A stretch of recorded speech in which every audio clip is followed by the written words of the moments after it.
The Kuma of For Honor, Warmongers are evil wolf mommies who fight similar to wardens, but with a bit more edge. There's no wolf in you. Do better. Enough, sheep. Despite being considered Warden 2.0 by many when she first arrived, both heroes have gotten substantial changes that set them apart from one another. Warmonger is more of a menace in fours than, well, I can't say than ever before, but the recent buffs definitely didn't hurt her, and give her more ways to dominate in Dominion. Before we talk about World of Warmonger, let's talk about today's sponsor, World of Warships. World of Warships is a free-to-play multiplayer tactical shooter for PC that features over 300 different ships modeled after real-life vessels across several classes. Take to the seas in nimble destroyers, sink your enemy's battleships, or go for a relaxing dive in a submarine. History buffs will love the faithful recreations of several World War ships, and even get to see ships created from blueprints and designs that never actually got made. The ships and maps both look stunning thanks to some newer graphics. If it weren't for all the warships, I'd say it looks like a lovely spot for a swim. With new content released every month, like new ships, in-game nations, or even classes, there's always something new to try out in the 12v12 arena, and now you can even play World of Warships Legends on consoles. To help you get started, use my link in the description with the code BRAVO, and you'll start off with 500 doubloons, 1.5 million credits, 7 days of premium account time, and one of these ships absolutely free once you complete 15 matches. Thank you to World of Warships for sponsoring my channel, and enjoy the video.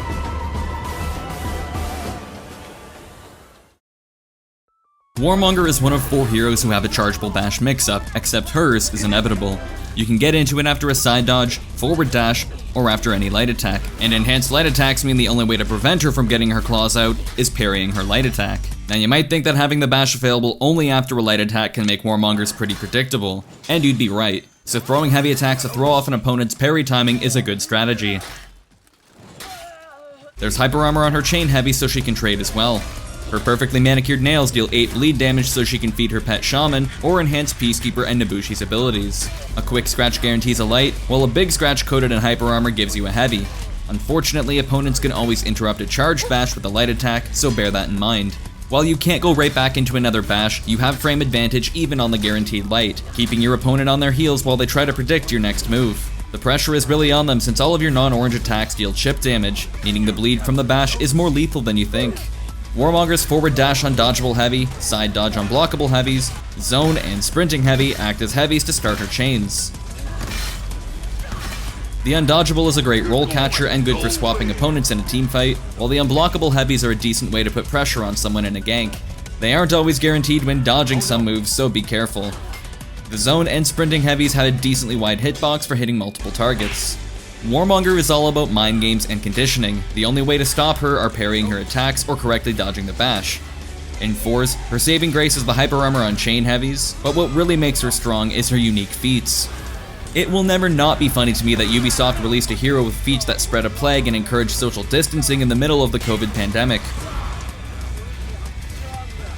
As corrupted players and their nearby allies will take damage, it's a great tool for crowd control, to waste an opponent's feat,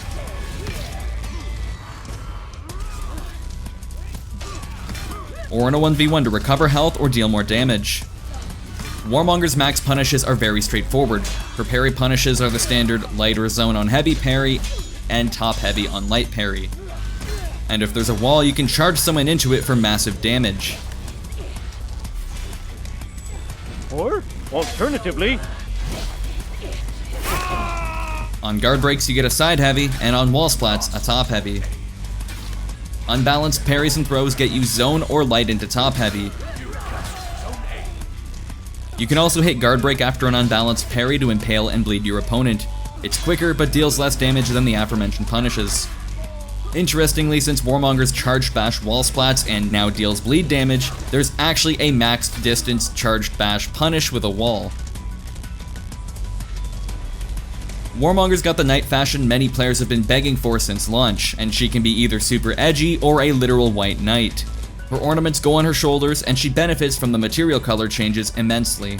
The perks she can get are Shields Up, Aegis, Devourer, Endurance, Survival Instinct, Headhunter, and Fresh Focus. Getting executions with Warmonger isn't crazy difficult, so Devourer and Headhunter work really well, and Endurance is just a good perk. In 4v4s, Warmonger can use the following feats. In Tier 1 there's Corruption Blade, Rush, and Conqueror. After coating your blade with Corruption 19, you only have a few seconds to apply it to an enemy. Corrupted players and their nearby allies will take damage.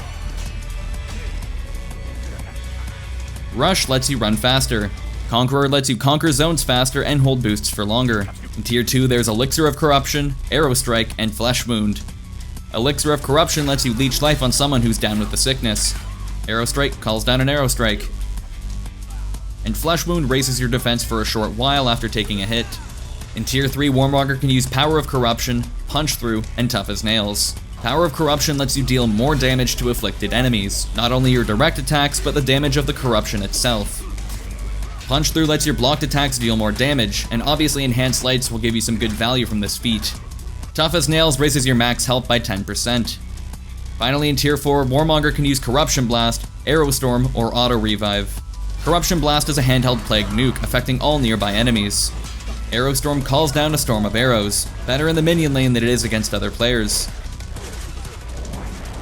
Tub Thumping by Chumbawamba. Warmonger's corruption feats work too well and obviously complement each other that they're her obvious choices. If you want a good alternate loadout that doesn't use corruption, I'd have to recommend Rush, Arrow Strike, Punch Through, and Auto Revive. Warmonger is essentially frame advantage the hero, as 90% of the time she has the advantage. She can be predictable if players don't mix up their attacks, but smart players can use that to their advantage. Her corruption feats are amazing in force and let her control almost any battle. If you like being on the offensive or have a strong angry woman fetish, simp for Warmommy. If you want more specifics on Warmonger, the For Honor Information Hub has a beautiful spreadsheet with all the data you need. I'd like to thank you for watching. Remember, you can use the link in my description and the code BRAVO to get a whole bunch of free goodies in World of Warships. Thank you again to World of Warships for that sponsor, and thank you very much to my Patreon supporters, especially Shadow and TheRookieVA. Have a good one, and I'll see you on the next video.